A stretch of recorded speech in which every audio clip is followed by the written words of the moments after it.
Está sendo anunciado o recrutamento para a guarda do palácio, sob o comando do Duque Kurt Schauberg. Um grupo de cadetes comenta sobre o anúncio e fica surpreso ao ver que ele foi assinado pelo próprio herói do Exército Real, o Duque Schauberg. Alguns cadetes se mostram desconfiados, acreditando que o processo de seleção é suspeito e que o Duque tem um péssimo caráter. Uma das cadetes declara com confiança que vai cuidar dessa questão. Sua amiga se choca com a decisão e tenta dissuadi-la, considerando aquele emprego um verdadeiro inferno. Os cadetes chegam à conclusão de que o anúncio ainda está exposto porque ninguém quer se candidatar voluntariamente. O aviso afirma que, ao se alistar, é concedido um suplemento salarial de 200% pago trimestralmente. Ao ouvir isso, os cadetes se surpreendem com o benefício e comentam que, com esse aumento, suas famílias poderiam viver confortavelmente durante a estação. A garota começa a sonhar com a possibilidade de não precisar se matar de trabalhar durante o primeiro trimestre. Ela decide que, mesmo que seja uma guerra ou uma missão perigosa, vale a pena, já que o serviço é de apenas 1 ano, e mesmo que o Duque seja rigoroso, isso não importa. Chloe decide que o mais importante é impedir que sua família passe fome, e se dedica à missão com entusiasmo. A segunda tenente Chloe Ambis recebe ordens rigorosas e é forçada a cumpri-las integralmente. Kurt Schauberg realiza uma formação na qual os subordinados são forçados a encostar a cabeça no chão. É revelado que o responsável pelo aumento de 200% é o mesmo coronel exigente, sendo ele a principal razão de tudo aquilo estar acontecendo. Chloe comenta que ninguém jamais durou mais de 2 meses sob a liderança daquele homem, e promete explicar o motivo. Durante uma das inspeções de serviço, Chloe suspira pesadamente ao perceber a gravidade da situação, e torna-se claro que a expressão inspeção de serviço é uma frase favorita de Kurt Schauberg, que se tornou lendária entre seus subordinados. Para Kurtis, testar o serviço na prática significa literalmente colocar a cabeça no chão e aguentar o que for necessário. Chloe, apesar de todas as dificuldades, decide suportar e perseverar em qualquer provação. Kurtis insiste que pune seus subordinados por motivos justos e que também trabalha até tarde, mas ainda assim é considerado um chefe maluco e tirânico. Chloe senta-se à mesa e decide destruir imediatamente o papel comprometedor antes que seus superiores vejam. Um retrato cerimonial do Duque General Kurt Schauberg, irmão mais novo do rei e superior imediato de Chloe, aparece. No mesmo retrato, Chloe termina maliciosamente de desenhar um bigode e escrever anotações ofensivas. Indignada com o excesso de trabalho e as punições severas, Chloe entra em pânico ao perceber que, se o Duque visse o desenho arruinado, ela estaria perdida. Ela se recompõe e decide que qualquer castigo é pequeno perto do seu plano maior. Chloe se anima ao pensar que o importante é o pagamento cair regularmente. 3 meses após o início do serviço, ela lembra como chegou a oscilar entre matar o Duque e cometer suicídio, mas ainda assim resistiu. Agora, Chloe e seus colegas soldados estão exaustos deitados no campo de treinamento, e Kurtis os observa calmamente. O Duque pergunta com severidade se a subtenente Ambo consegue ouvir suas ordens. Chloe imediatamente se levanta e grita em posição de sentido que pode ouvir perfeitamente, ao que Kurtis responde com satisfação, muito bem. Chloe presta continência, envergonhada por sua resposta impulsiva, e seu chefe assegura que consegue ouvi-la perfeitamente bem. Ela entra em pânico ao perceber seu erro, e os demais repetem suas palavras de forma brincalhonas, zombando da situação. Como punição por suas palavras impróprias, Kurtis anuncia uma extensão de 30 minutos na inspeção de serviço, mas logo depois cancela a punição extra. Kurtis reflete que a Tenente Júnior se tornou muito relaxada nos últimos 3 meses e conclui que ela precisa de motivação. Com um sorriso malicioso, ele anuncia que a infração será punida. Chloe exclama em choque, sem acreditar que será mesmo punida. Em seus pensamentos, Chloe considera quanto custaria contratar um assassino profissional e pensa que, se ela mesma fizesse isso, seria executada. Mas em voz alta, declara ao seu superior que está pronta para servir. Kurtis então informa que ela o acompanhará a uma recepção diplomática naquela noite, onde outro duque estará presente. Chloe se desculpa por não ter um vestido de gala, mas o chefe a lembra do uniforme de gala da guarda. Kurtis ordena que ela esteja em sua mansão às 6 da noite. Chloe aceita a ordem com entusiasmo, embora mentalmente esteja reclamando sobre um suposto assassinato. Ela se despede com elegância e começa a se preparar para o evento importante. Ao entrar na luxuosa mansão, Chloe se surpreende com o tamanho do local e comenta internamente que ali vive a terceira pessoa mais poderosa do reino. O mordomo olha para Chloe com surpresa, ao notar que ela foi convidada para a recepção como ajudante feminina, acreditando que o cavalheiro está mesmo sério desta vez. Chloe pergunta novamente, confusa, sem entender o que está sendo insinuado.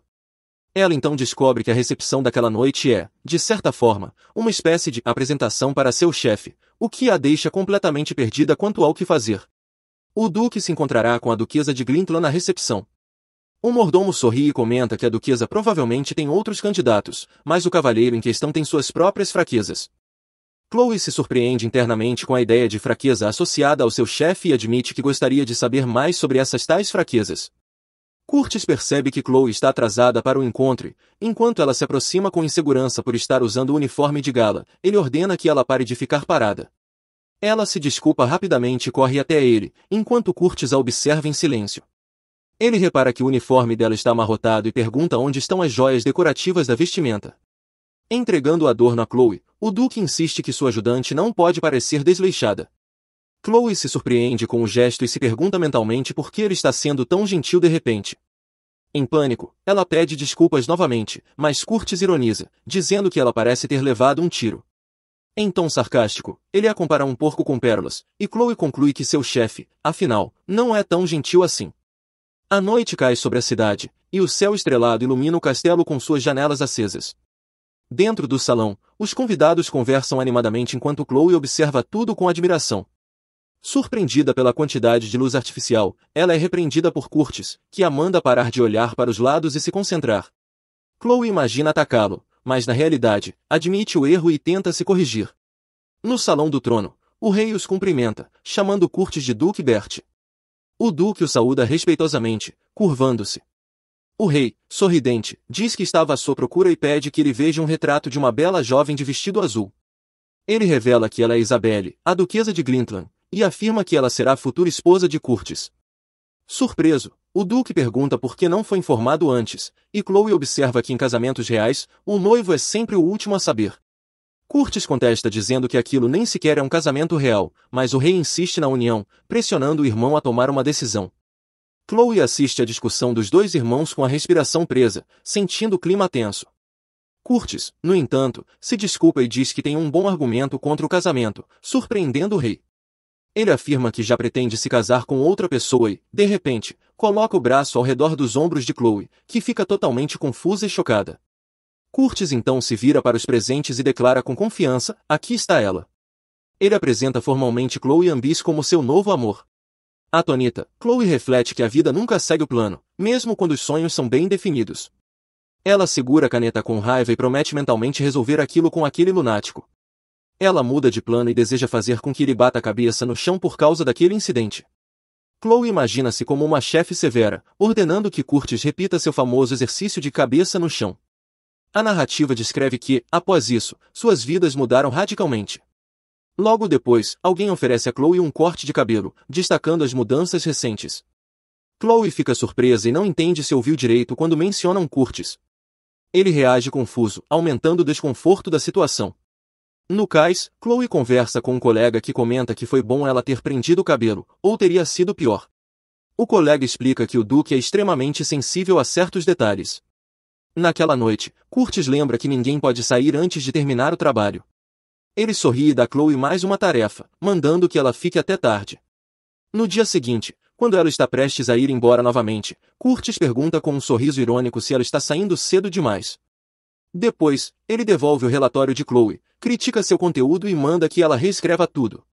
Agora, transformada e mais confiante, Chloe ordena que Curtis se ajoelhe, tratando-o com formalidade.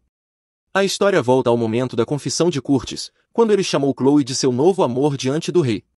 Curtis sorri e diz que Chloe é adorável em sua lentidão, fazendo com que ela exploda emocionalmente por dentro, gritando mentalmente que ele é completamente maluco. Chloe começa a analisar a situação e percebe que o convite para a recepção em si já era suspeito. Ela decide consertar tudo imediatamente indo até o rei para explicar o mal-entendido. Porém, Curtis a detém com um olhar severo e, sem palavras, deixa claro que explicará tudo depois com sua típica imponência.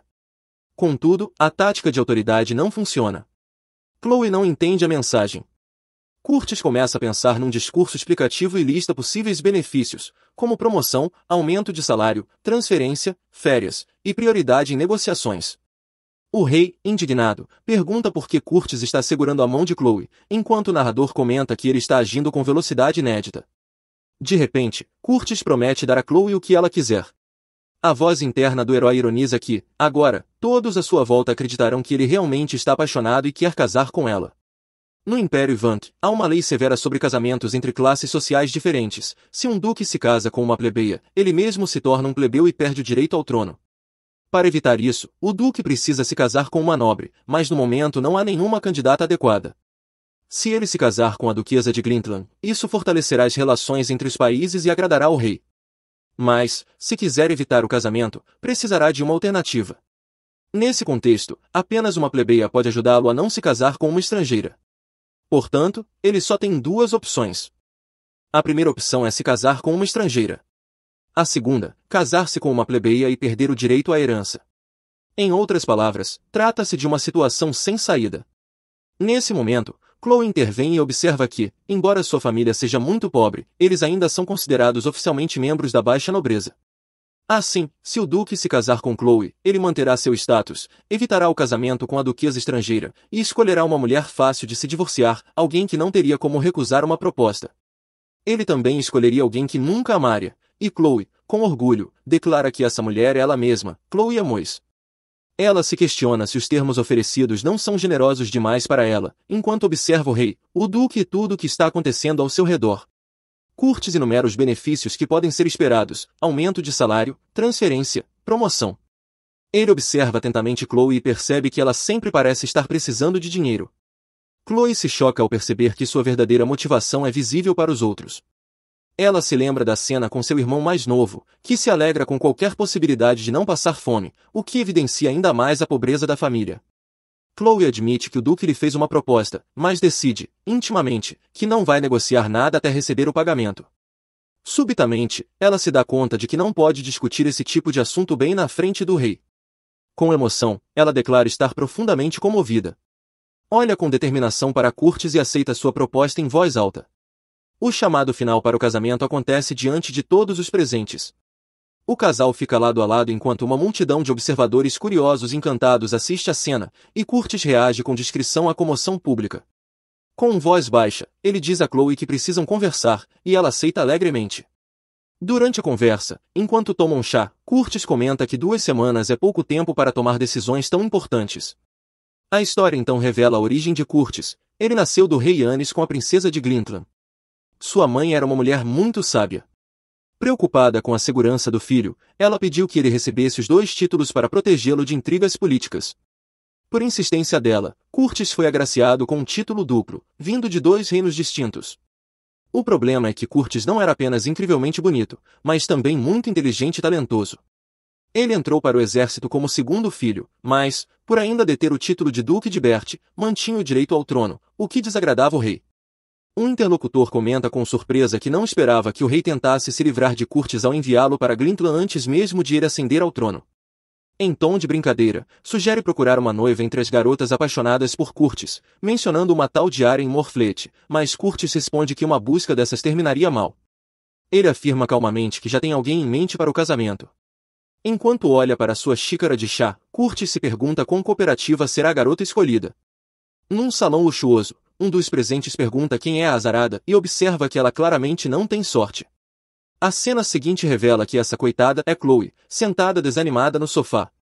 Curtis lhe entrega uma condecoração e a elogia por sua excelente atuação, dizendo estar satisfeito com sua rapidez de raciocínio.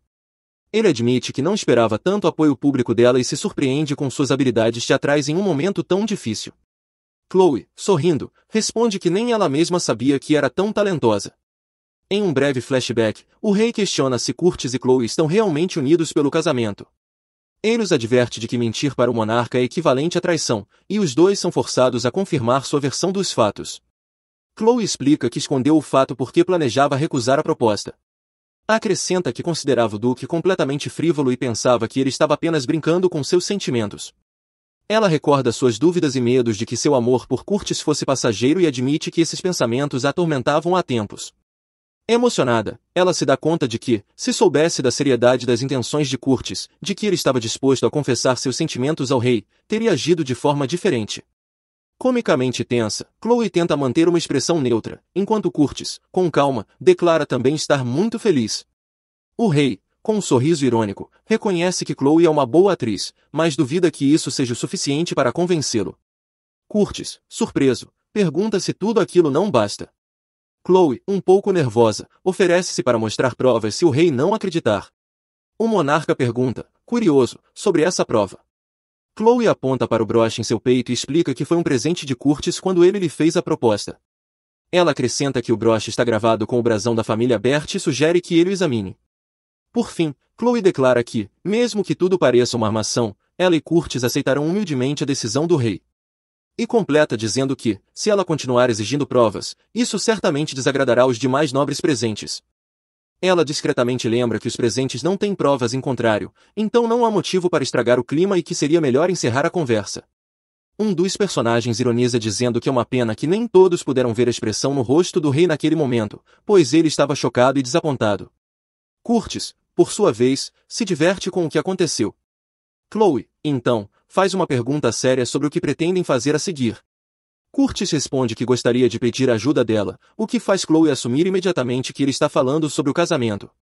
Curtis admite que não está falando sobre matrimônio, mas apenas pedindo que ela finja ser sua amante, ainda que confesse que a situação saiu do controle. Chloe reflete sobre o significado de tal fingimento e formula em voz alta: "Você quer que eu interprete o papel de uma garota por quem alguém está apaixonado?"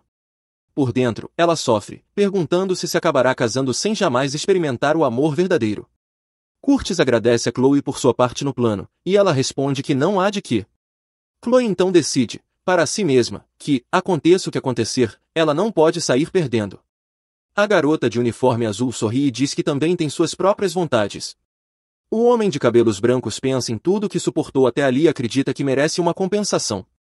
A garota, confiante, diz ao homem que ele precisa muito dela agora e pergunta se ele fará tudo para mantê-la, ao que ele, surpreso, questiona o que ela quer dizer com isso.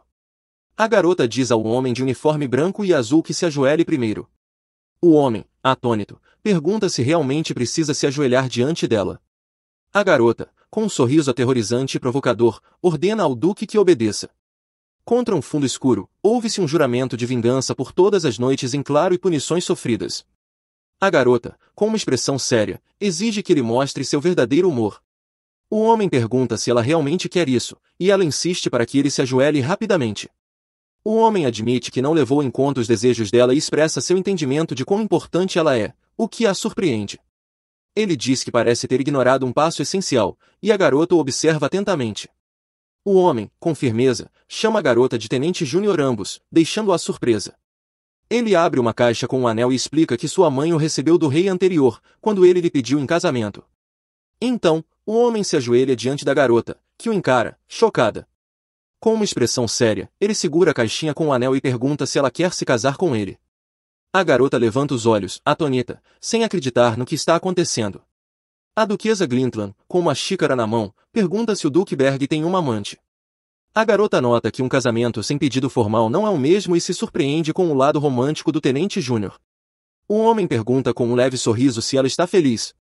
A garota se indigna, dizendo que um anel de família é demais, e o homem se surpreende com sua reação. Ele, ainda ajoelhado, pergunta o que ela quis dizer, e a garota se espanta por ele não entender. Com seriedade, ela exige que ele encoste a testa no chão. Ele responde que ela só pode estar brincando. Ele pergunta por que fazer isso e o que isso traria de benefício, e ela o aconselha a lembrar do passado recente. A garota recorda que ele arruinou seus planos de casamento, pediu sua ajuda, e agora precisa dela sob quaisquer circunstâncias. O homem cede e diz que vai chorar, ao que a garota concorda. Ela expressa sua preocupação de que sua família será colocada em evidência por conta de sua ligação com ele. Ela reflete que o casamento com o Duque será uma provação não apenas para ela, mas também para sua família, que será ridicularizada por não estar à altura dele. Ela menciona ter 3 irmãos mais novos que ainda não terminaram os estudos. Um rapaz em uniforme militar escuta enquanto ela o acusa de ter colocado sua família em uma situação impensável com suas ações. Com um leve sorriso, ela admite que, no início, não teria aceitado por nenhum valor em dinheiro. Mas agora, o casamento com sua senhoria tornou-se inevitável. O rapaz promete cuidar da segurança de sua família, mas a garota o interrompe com um seco obrigada. Com confiança, ela declara que, aconteça o que acontecer, quer deixar claro que ela é quem manda nesse acordo, e exige que ele enfie novamente a cabeça no chão. O rapaz pergunta mais uma vez, surpreso, se ela quer mesmo que ele prove sua inferioridade dessa forma. A garota, com um sorriso provocador, sugere que, se ele não gostar, pode começar uma nova vida nas margens de Glintlan. A própria garota se questiona se foi longe demais. Em close, ela duvida se deveria ter pegado mais leve, mas decide que, em casos como esse, é preciso agir com firmeza. O rapaz finalmente entende o que ela quer dele e a chama novamente de Tenente Júnior. A garota pergunta surpresa. O homem se aproxima dela e diz que ela vai pagar por forçá-lo a se submeter. Ele deita-se de bruços no chão e a garota observa de pé ao lado. O homem pergunta, ainda no chão, quanto tempo isso vai durar? A garota pergunta, surpresa, se tudo aquilo é mesmo sério, e o homem a lembra de que foi ela quem quis assim. Ela permite que ele pare e diz que já viu sua determinação, e que agora tem medo de uma possível vingança. O homem, surpreso com suas palavras, pergunta se ela o considera tão baixo, ao que ela confirma sem hesitar. O homem diz calmamente que não haverá vingança e que agora tem certeza de que ela é a noiva que ele precisa. A garota sorri e pergunta se ele acha que ela está cumprindo bem os termos do acordo. O homem responde com aprovação, dizendo que, antes de tudo, ela é inteligente. Ele explica que não quer que ela se torne vítima desse acordo, pois isso deixaria um gosto amargo em sua boca, e no futuro ela acabaria pagando um preço ainda maior por sua participação. Em seguida, o homem se aproxima da garota, chamada Chloe Ambis, e diz que está propondo a ela novamente. Ele segura sua mão e afirma que, enquanto estiverem casados, ela poderá usá-lo ao máximo, já que ele é membro da família real. Contudo, avisa que ela não se tornará a dona de sua alma, e então pergunta se, ao menos, ela aceitaria ser sua dona temporária. Chloe reflete, sombria, que acabou de ser comparada a uma dona temporária de um cachorro de rua. O homem pergunta se ela não gostou da ideia, ao que ela responde que não tem muitas opções. A garota concorda e diz que será sua dona temporária. O homem mostra um anel dentro de uma caixinha e diz que a vida de sua mãe mudou bastante depois que ela colocou aquele anel. Ele então o coloca no dedo de Chloe, garantindo que aquilo também será bom para ela. Chloe olha para sua mão, chocada ao perceber que agora está realmente noiva. O homem declara que eles têm assuntos a tratar e a garota pergunta o que seria. Chloe pensa intensamente sobre o fato de já ser tarde da noite, de estarem sozinhos e de agora serem um casal noivo. Quando o homem tira o uniforme, ela reage com choque. Isso não pode estar acontecendo. Indignada, Chloe diz que, mesmo noivos, isso é demais, já que tem uma relação profissional. O homem, surpreso, pergunta do que ela está falando. Ele afirma que, como estão noivos, ela não tem direito a horas extras e ordena que ela prepare um plano de treinamento para os soldados. A garota fica vermelha e o chama de mentiroso. Gritos de surpresa ecoam pelo castelo, sua senhoria e Chloe vão se casar. Tarde da noite, sentada à sua mesa, a garota desenha um retrato de sua senhoria e é acusada de comportamento suspeito. Ela reclama com suas amigas, de forma confusa, que o duque não entende seus sentimentos. Uma das amigas reage à situação com brincadeiras. Em casa, sua irmã mais nova fica chocada e pergunta o que a irmã mais velha fez, lembrando que recentemente ela chamou o Duque Berg de bode. Chloe, exausta, conta que ele não compreende seus sentimentos, e sua irmã a acusa duramente de ser interesseira. Chloe admite que é verdade. A irmã, horrorizada, pergunta se Chloe a acha estúpida. A mais velha se indigna, perguntando quem se casaria por dinheiro. A mais nova pergunta calmamente quando será o casamento. Chloe levanta 7 dedos, sugerindo uma data. A irmã pergunta novamente, com suspeita, se será em 7 meses e se surpreende por estar acontecendo tão rápido. Chloe, com um sorriso choroso, esclarece que o casamento será em 7 dias. A irmã mais nova encara em choque e depois grita que Chloe definitivamente enlouqueceu. Enquanto isso, uma mulher observa papéis com surpresa e se pergunta se tudo aquilo realmente é por causa de Chloe Embo. Em uma sala escura, um homem recebe uma xícara de chá quente e é aconselhado a bebê-lo. Em uma mesa à luz de velas, um homem pede ao outro que conte o que viu naquele dia. Nervoso, o outro homem lembra-se de ter visto um fantasma e não consegue acreditar que uma mulher tenha dito algo assim.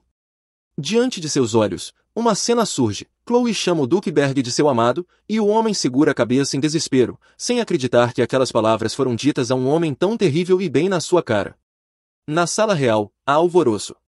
Alguém se revolta com o comportamento do Duque de Berg e de seu filho, questionando como membros da família real podem agir daquela maneira.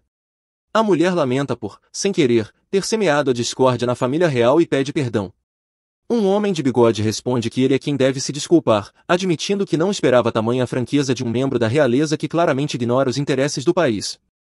A mulher acrescenta que talvez isso seja até o melhor para a família real, surpreendendo seu interlocutor.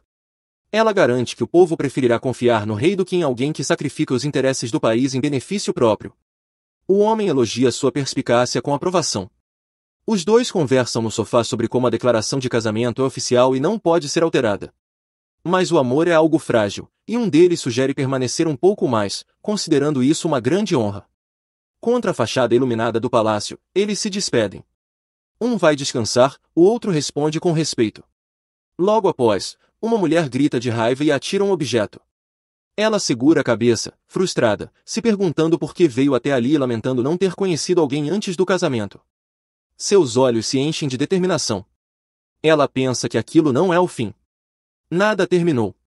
No prédio, perguntam se alguém foi chamado e onde estão os pertences trazidos como dote, oferecendo-se para mostrá-los. Uma mulher com um vestido luxuoso entra em uma sala cheia de caixas e baús, acompanhada de uma empregada. Ela repara numa vitrine com um vaso antigo e verde. A mulher ordena que o vaso seja enviado ao duque como presente de casamento. À noite, no grande edifício, alguém dá ordens a Tenente Chloe Emois, permitindo sua entrada. A garota de uniforme é questionada se a mudança foi concluída e se sua família está bem instalada, ao que ela responde afirmativamente. Ela lembra que sua família está encantada com a nova casa. Uma das crianças acha que está no paraíso, enquanto outra está feliz com uma cama macia, considerando-a como se fosse o chão. Um colega informa que a segurança da família está garantida até o casamento e comenta que agora os noivos devem dar o primeiro passo rumo à vida de casados. 3 personagens se sentam à mesa com papéis e um contrato de casamento assinado, prontos para discutir os termos. A garota com os documentos sugere começar a verificação dos requisitos pelo Tenente Júnior, mencionando a primeira cláusula do contrato. Um grande letreiro informa que o ponto 1 é a proibição de horas extras durante a vigência do contrato, ao que a garota insiste que seja ouvida. Ela explica que a cláusula sobre as horas extras é importante não só para ela, mas também para a reputação do noivo. Pergunta se ele quer ser lembrado como um marido cruel, e ele responde que, para seus subordinados, já é um chefe impiedoso. Com um sorriso, o homem comenta que as horas extras são inevitáveis, já que as obrigações de uma duquesa exigem participação em recepções e a execução de tarefas importantes quase 24 horas por dia. A garota, chocada, esclarece que as obrigações sociais contam como horas extras, perguntando-se como não pensou nisso antes. No entanto, o homem concorda que, como parte de seu serviço na Guarda Real, não haverá horas extras, e essa cláusula do contrato é confirmada. O homem de uniforme afirma que deve primeiro consultar o Conselho Militar para decidir se Chloe poderá continuar como sua ajudante após o casamento. Chloe, com confiança, garante que tudo ficará bem. O homem pondera que, se não for Chloe, então quem mais poderia assumir o cargo, já que não há ninguém em reserva, e sugere passar ao próximo ponto. O contrato estipula o pagamento de um adiantamento de 1 milhão e um aumento de 400% no salário, ao que o homem concorda apenas com o adiantamento, causando uma reação explosiva em Chloe. Ele brinca dizendo que o salário não sai do próprio bolso, mas do tesouro, e que se aprovar a promoção, o rei logo encontraria um motivo para puni-lo. Em vez disso, o homem oferece pagar as despesas pessoais de Chloe, 10 milhões por ano, o que deixa Chloe encantada e a faz declarar que se casará com ele com prazer. A cláusula seguinte do contrato estipula que ele deve sempre obedecer às ordens de Chloe Ambis. O homem se irrita com um novo teste, mas Chloe rapidamente tranquiliza, dizendo que esses testes não são obrigatórios. Ela pede apenas que essa exigência seja registrada formalmente e declara que possui outro ponto especial a ser incluído. O contrato então passa a conter uma cláusula afirmando que Kurt Schauberg reconhece Chloe Ambis como sua superior e a trata com o máximo respeito. A cláusula final diz que, caso Chloe Ambis apresente 3 exigências durante o prazo do contrato, citando o documento, Kurt Schauberg será obrigado a cumpri-las, deixando o homem confuso sobre o significado dessa condição. Chloe, indignada, pergunta se ele acha uma lâmpada mágica, e o homem responde que tem certeza de que ela pensou em tudo. A garota declara que, na verdade, está indo contra o rei, e o homem concorda com sua lógica. Chloe comenta que seria mais fácil para o rei lidar com ela do que com um homem, e recebe confirmação disso. Ela se surpreende ao perceber que sua vida e a de sua família estão em maior perigo do que a dele, e o homem admite que ela tem razão. Em seguida, propõe passar à consideração das exigências feitas por sua senhoria. O contrato inclui uma cláusula afirmando que Chloe Dombois, ao adotar o sobrenome Berg, é obrigada a cumprir os deveres de uma duquesa. Outra cláusula estabelece que o relacionamento entre Chloe e Kurt será baseado exclusivamente no contrato, e que a garota não poderá interferir na vida pessoal dele. Chloe se surpreende com a menção à vida pessoal no documento, e o homem brinca dizendo que eles não pretendem ficar juntos para sempre, perguntando se ela já se apaixonou por ele. Ela reflete que tudo aquilo parece inacreditável e volta a se perguntar sobre a vida pessoal dele. A garota fica atônita ao perceber que alguém como ele está disposto a discutir essas questões. Os personagens à mesa discutem se o homem é capaz de formar relações pessoais, e um dos presentes parece pensativo. O homem de uniforme pergunta surpreso quem eles acham que ele é nessa situação. Um dos personagens comenta que ele se parece com um robô, o que o deixa um pouco confuso. Chloe, brincando, o compara a um aspirador robô, e ele retruca com raiva que, se não fosse pela terceira cláusula do contrato, ela já estaria presa. Ele declara calmamente que iniciará um caso com outra mulher e pedirá o divórcio, ao que Chloe comenta que o motivo do divórcio será a traição dele. Considerando essa uma condição favorável, os participantes da discussão seguem para o próximo ponto do contrato, registrando a proibição de interferência na vida privada. Chloe pergunta ao homem o que está incluído no espaço pessoal, e ele responde que isso inclui a cama. O homem acrescenta que, para manter as aparências, até terá que enganar os criados, e demonstra surpresa com o fato de Chloe estar tão empenhada em defender sua posição, mesmo não querendo dividir a cama com ele. Chloe, com uma expressão séria no rosto, rejeita categoricamente qualquer insinuação de sentimentos pelo homem, dizendo que seria melhor ele desistir dessa ideia. O homem responde com sarcasmo, dizendo que está apenas começando a desenvolver sentimentos, mas que são mais de raiva do que de interesse romântico. Chloe então assina uma cláusula no contrato estipulando que ela não interferirá na vida pessoal de Kurt Schauberg nem sentirá ou demonstrará sentimentos românticos por ele durante o período do contrato. Curtis acrescenta que Chloe deve amarrar o cabelo e usar roupas longas na cama, e a ordem é aceita. O colega encerra a discussão declarando que o acordo está finalizado.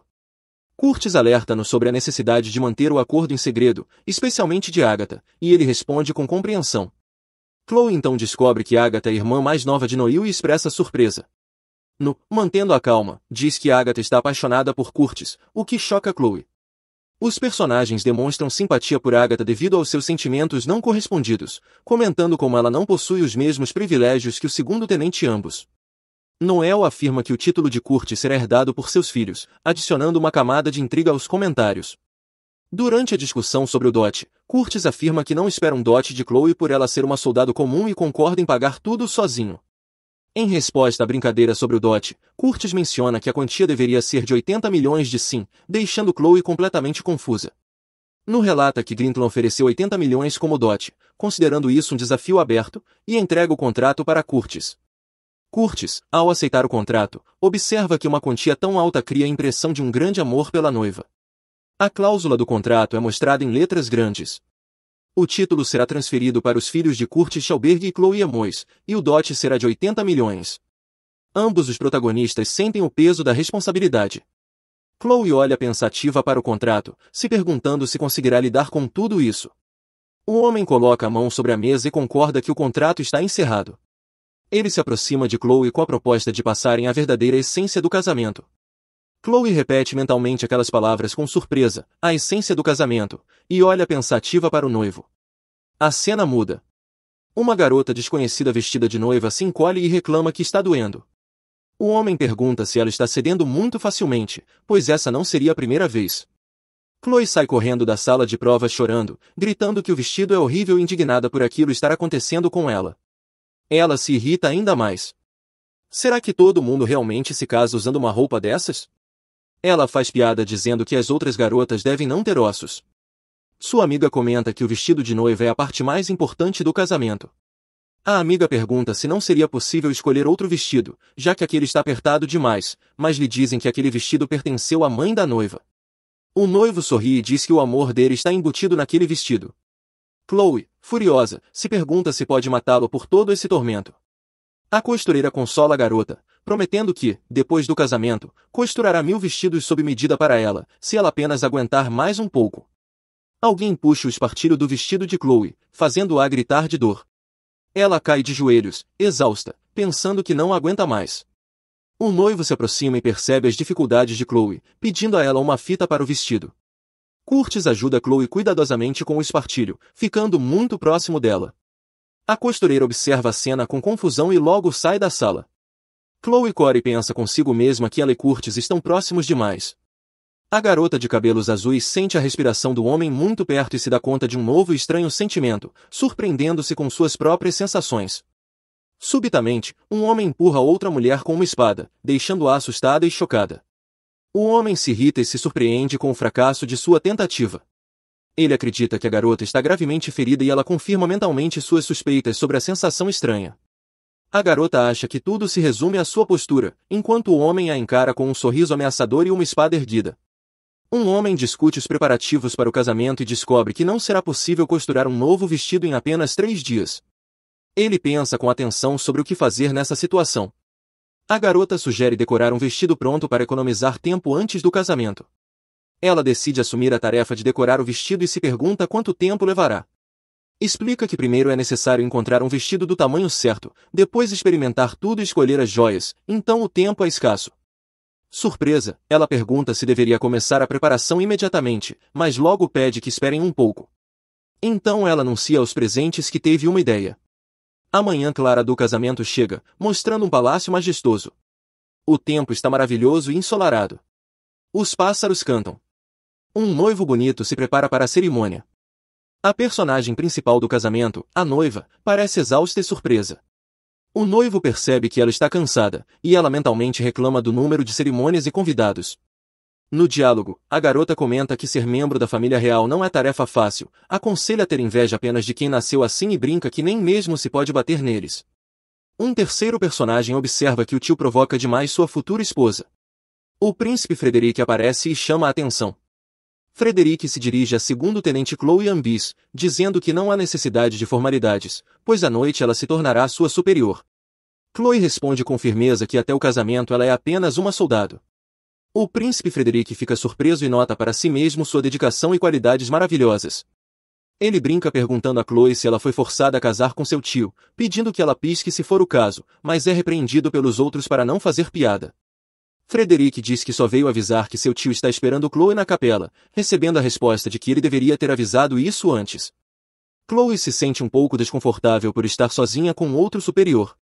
Enquanto o tio está ausente, Frederic se volta para Madame Damois e pede que ela lhe faça uma pergunta. Ele quer saber por que ela está se casando com um duque. Chloe reage pensativa e cautelosa, imaginando se o príncipe está testando-a. O príncipe responde que há amor entre o casal e reflete sobre seu significado com um sorriso. Frederic recorda que, na noite em que seu tio causou um escândalo em uma recepção, ele foi correndo até ele. Um homem em uniforme militar pede permissão para usar a capela. Em resposta, ele ouve que a capela não pode ser usada para o casamento, pois Sua Majestade não permitirá. O homem pede a promessa de que isso não acontecerá novamente. O herói reflete que essa é uma promessa estranha para um homem que criou um escândalo em um evento oficial por amor. Frederic pensa que, falando francamente, entende seu tio.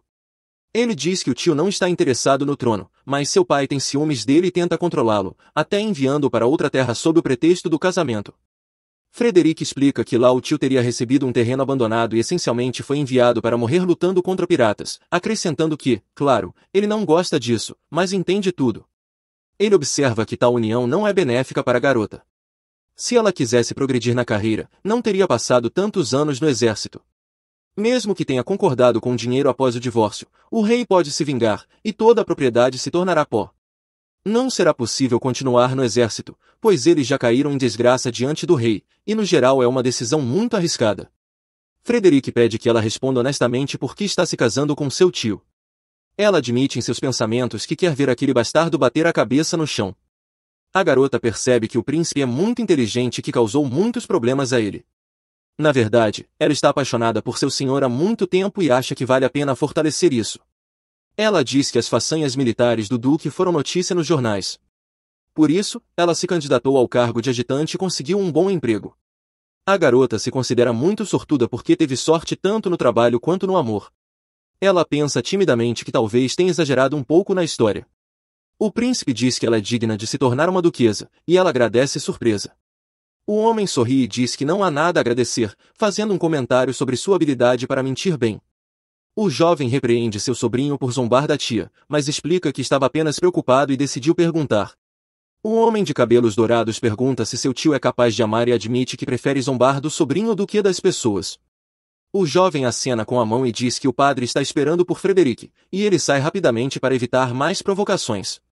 Frederic, ao sair, diz a Madame Dambois que espera ouvir a verdade dela. O herói admite que realmente quer que seu tio encontre o verdadeiro amor. Em um fundo iluminado, ele acrescenta um conselho humorístico para não esquecer das cenouras, se despede e vai embora. A garota e o homem observam enquanto Frederic caminha pelo pátio. O casal permanece próximo, olhando silenciosamente à frente, sugerindo a tensão do momento. A voz interna da garota comenta que aquilo é impossível. Depois, o casal parte junto discutindo assuntos futuros, e ela concorda. Os convidados comentam que Duqueber está se casando apressadamente e se perguntam se todos estão esperando pelo casamento. 3 garotas com vestidos de festa riem e especulam por que tudo está acontecendo tão rápido, fazendo sugestões brincalhonas e ligeiramente indecentes. Os homens formalmente observam que a cerimônia está seguindo as regras, mas a noiva é pobre demais e algo deve ser feito por ela. A garota de cabelos ruivos percebe que entre os convidados do lado da noiva há apenas crianças, mas nenhum dos pais. O jovem fica incomodado com o barulho no salão e se mostra indignado, acreditando que o local é apenas para convidados do lado da noiva. A garota e as outras crianças o acalmam, pedindo paciência, pois ele está irritado com o comportamento dos demais. O homem de cabelos pretos adverte que a raiva pode trazer vergonha para sua irmã, mas ele mesmo duvida que suas palavras possam realmente envergonhá-la. Nesse momento, surge uma mulher marcante de cabelos longos e cor-de-rosa, que supõe que alguém veio para desonrar a noiva. Os presentes discutem que aquela é a duquesa de Glintland, uma beleza incrível a quem o rei concedeu especificamente o título para seduzir o duque. As mulheres comentam que a noiva não poderá competir com ela em beleza, e que será necessário mais do que apenas um vestido e maquiagem para ganhar essa disputa. Os convidados falam sobre como até o camarim da rainha Mildred foi esvaziado para o casamento e se perguntam se a noiva conseguirá concorrer com tanto luxo. Um dos convidados formalmente pede para que todos tomem seus lugares, preparando o ambiente para o início da cerimônia. A duquesa observa com interesse e expressa o desejo de ver como a noiva se preparou para a celebração. A cerimônia começa com o anúncio oficial do casamento do general de brigada Curtis Cernachan e Vilvanesbury e da segundo-tenente Chloe Boyce, e o casal é convidado a caminhar pelo corredor central. A noiva e o noivo, atraindo a atenção dos convidados, saem juntos e seguem em direção ao altar. Um dos convidados, perplexo, nota algo incomum na cerimônia. A noiva e o noivo caminham pelo corredor usando uniformes militares. O narrador sugere voltar alguns dias para a cena em que Chloe lutava para vestir o corpete.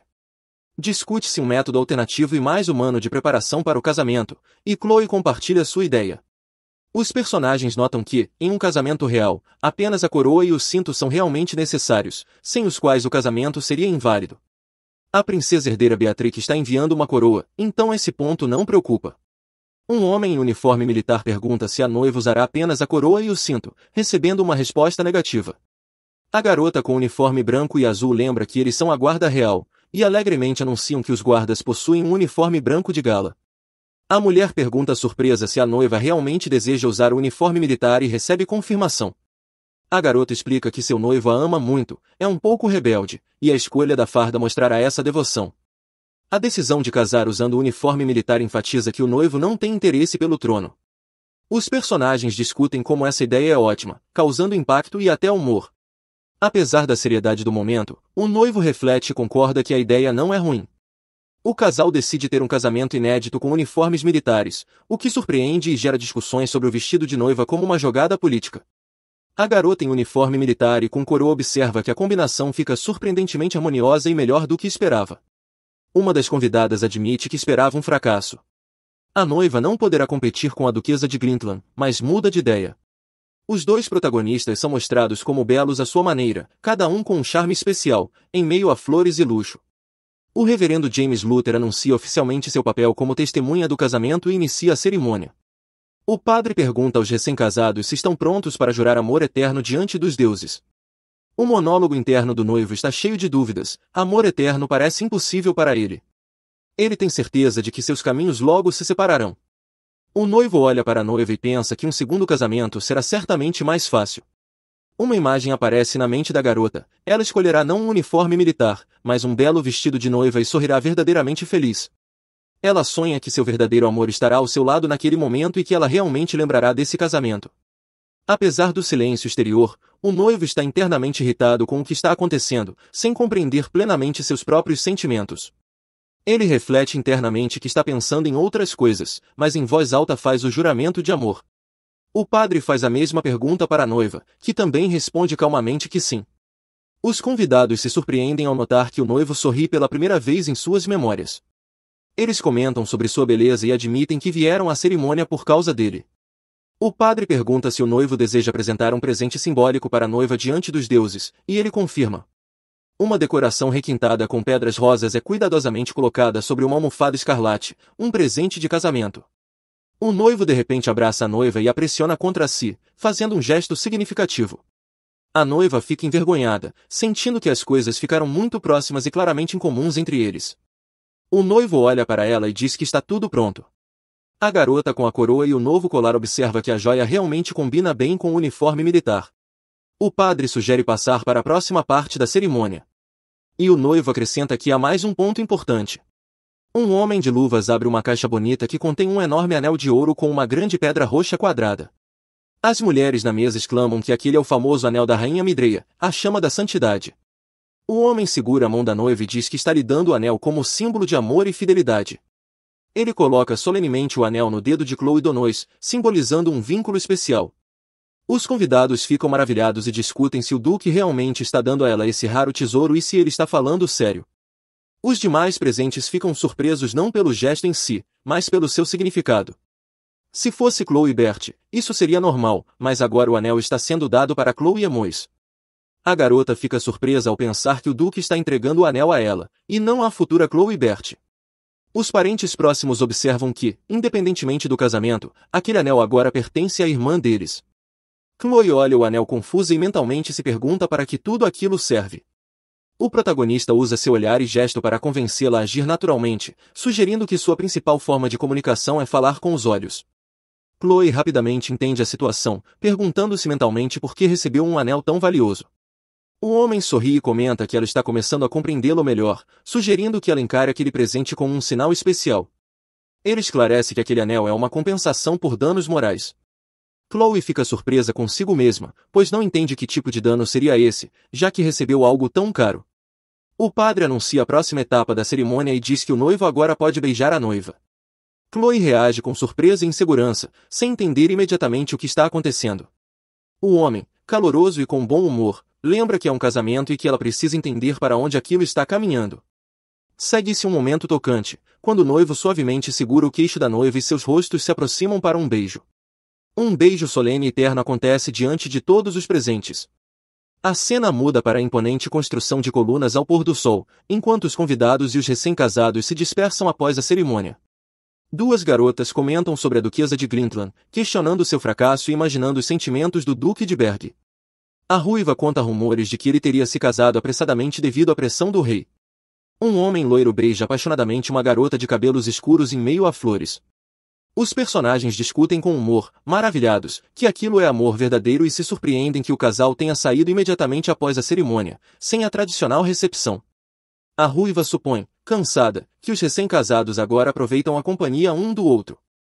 Na realidade, os recém-casados, com expressões sérias, escovam os dentes juntos. A garota de cabelos escuros reclama que aquilo é demais para ela, enquanto o jovem se pergunta se não é óbvio que o beijo é algo costumeiro em um casamento. A garota, com a boca cheia de pasta, concorda, mas ainda se sente desconfortável. Um jovem de hobby toalha sobre o ombro ouve de uma garota uma acusação de que ele é um verdadeiro rabugento, e ela é lembrada de que ele já trocou de roupa. A garota de cabelos escuros lembra que não foi apenas um beijo, mas algo muito mais intenso. Uma garota com sangue na escova de dentes escova os dentes envergonhada, enquanto o rapaz explica que agiu certo para evitar fofocas. Um homem com um hobby azul sugere que eles podem ficar ricos vendendo o anel, e a garota bebe de uma caneca enquanto ele comenta que só poderá vendê-lo após o divórcio. A garota se surpreende ao perceber que ainda há coisas a resolver após o casamento, e o homem sugere que terminem os negócios primeiro. Ele lembra que hoje é o primeiro dia dela como duquesa e pergunta se ela já tem um criado, ao que ela responde negativamente. O homem sorri e diz que novos dias começam para os seus servos. Ele a conduz até a janela, a cumprimenta como madame duquesa e mostra um grande pátio cheio de numerosos criados que a ajudarão.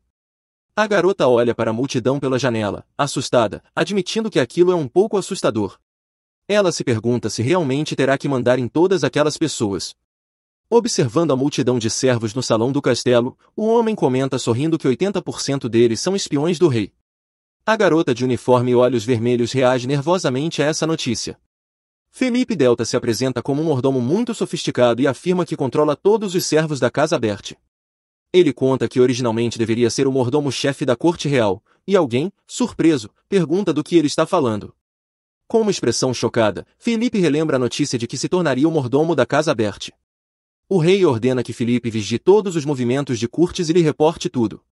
O rei acrescenta que seria ótimo se Felipe conseguisse expor as fraquezas de Curtis. E assim Felipe acaba ali. Felipe analisa o passado de Curtis, observando que ele costumava ser um workaholic incorrigível, e tudo girava em torno de trabalho e sono. Agora, ele supõe que tudo mudará por causa da duquesa, um problema para toda a família, já que ela é uma plebeia vinda de uma família pobre e serviu na marinha.